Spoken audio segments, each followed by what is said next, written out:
नमस्कार, वंदे मातरम, भारत माता की जय। जैसा कि पिछला वीडियो में बात हुआ था इलेक्शन वोटर्स पावर, तो उसमें बहुत सारे विषय थे जो जिस पे आज चर्चा करेंगे। इलेक्शन आ चुका है। अभी जैसे हम अभी कर्नाटक में हैं, तो कर्नाटक में इलेक्शन का बिगुल बज चुका है और सभी पार्टियां अपनी अपनी तैयारी में हैं।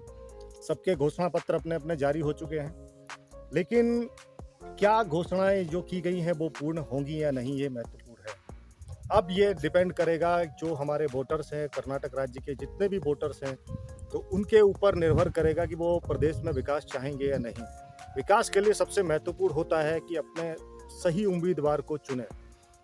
ऐसा उम्मीदवार जो आपके यहाँ काम कर सके, आपके हर सुख दुख में आपका साथी बन सके, और जब भी कोई समस्या हो तो आपके लिए खड़ा हो सके। खास तौर पे जो सामाजिक समस्याएं होती हैं उनके लिए।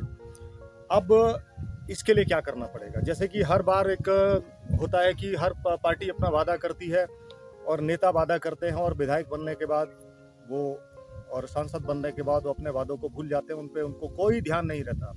उसके लिए अभी क्या करना होगा?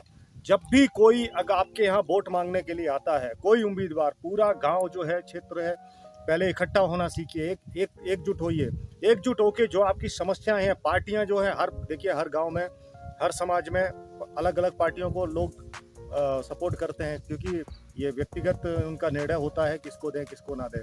लेकिन फिर भी सामाजिक समस्याओं को सोचने के लिए आप एकत्रित होइए।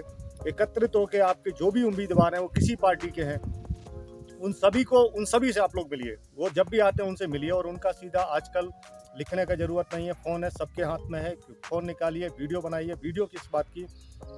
नेताजी हमारे यहाँ ये समस्या है, रोड ठीक नहीं है, या वो जितनी भी समस्या है उनको बताइए। तो वो एक सीधा सा है, वो बोलेंगे कि अगर मैं आता हूँ तो ये करके देंगे। बस उस वीडियो को रिकॉर्ड करके रख लीजिए। जब और उसमें से जो अच्छा उम्मीदवार है उसको आप चुनिए। चुनने के बाद अगर वो काम नहीं करता तो इसी वीडियो को लेके उनके पास पहुंच जाइए, और इस तरीके से अपने अपने क्षेत्रों में एक काम कराना शुरू कीजिए। हम गालियां देते हैं नेताओं को, लेकिन नेता क्या है? जनप्रतिनिधि है, जनता का चुना हुआ प्रतिनिधि होता है। जो हम और आप चुनते हैं वही प्रतिनिधि हमारा काम करता है। तो निर्णय अब ये है, आप लोगों के हाथ में है कि आप एक दारू का क्वार्टर, बिरयानी का पैकेट, या 1000, 2000, 500 जो भी रुपए लेके वोट करेंगे, या आप सही उम्मीदवार को वोट करेंगे। कोई उम्मीदवार पैसा देने के लिए आता है, पैसा मत लीजिएगा, क्योंकि जो आप पैसा लोगे वो आपके वोट की कीमत होगी, और वही कीमत आपको 5 साल बोलने नहीं देगी। उसके बाद जो परिणाम होगा वो आने वाले समय में, अगर आप चाहते हैं कि हमारे देश की जो जनता है और ये जो दिशा है, अगर इस तरीके से हमारा समाज ना हो, कम से कम ये पढ़ लिख के देश का भविष्य बने, अच्छा काम करें, तो अब इनका क्या अपराध है समाज में कि इनके देखिए आप, आज के समाज में जब हम बात करते हैं कि विकास की, तो हम किसका विकास करेंगे?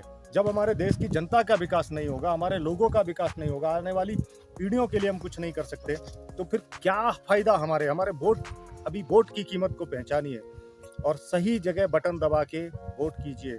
और एक निवेदन उनसे है जो नोटा दबाने जाते हैं, नोटा मत दबाइए, क्योंकि अपने वोट को खराब करने का क्या महत्व है? 5 साल में आपको एक बार ये पावर मिलती है। तो सही उम्मीदवार को चुन के अपने समाज को आगे बढ़ाएं, और खुद भी आगे बढ़ें, और आने वाले समाज के लिए, आने वाली इस जनरेशन के लिए हम कुछ करें। नहीं तो एक नज़ारा मैं आपको दिखाना चाहता हूँ। अभी जैसे जो सरकारें बनती हैं, सरकार बनने के बाद सरकार चेंज होती है, और जो हमारे रोडों पे रोड डाली जाती है ना, पक्की रोड बनाते हैं, बोले काली रोड कर दी, उसका एक नज़ारा आपको दिखाना चाहता हूँ। इधर देखिए, ये पूरी रोड उखाड़ के यहाँ पे पूरे जो फेंकी गई है, जमीन को भरावा किया गया है। तो इस तरीके से क्या होता है कि कॉन्ट्रैक्टर जो भी घूसखोर आएगा, तो वो अपने आदमियों को कॉन्ट्रैक्ट देगा और अपना ही वो सिक्का चलाएगा, तो वहाँ भी भ्रष्टाचार बढ़ेगा। तो अपना, अगर आपने समाज के लिए कुछ करना है, अपने आने वाली जनरेशन के लिए कुछ करना है, भारत के लिए कुछ करना है, तो आपको सही जगह बटन दबाना पड़ेगा। वोट अवश्य करें, क्योंकि वोट, अरे छोड़ो, हम जाने दो, हम वोट नहीं करेंगे, ऐसा ना कहें, क्योंकि 5 साल में जब एक बार वोटिंग मिलेगी तो उसका पावर भी आपको दिखाना पड़ेगा। ये संविधान ने आपको अधिकार दिया है, और यही हम चुन सकते हैं, विकास या भ्रष्टाचार, ये हमारे और आपके हाथ में होता है। तो अब क्या करना है? हमारा काम था आपसे निवेदन करना, बाकी निर्णय आपके हाथ में है, लेकिन वोट अवश्य कीजिए, और अगर भारत, हम कहते हैं कि देशभक्ति, तो देशभक्ति सिर्फ ये नहीं है कि ये यूनिफॉर्म डालने से ही सिर्फ ये देशभक्ति नहीं होती।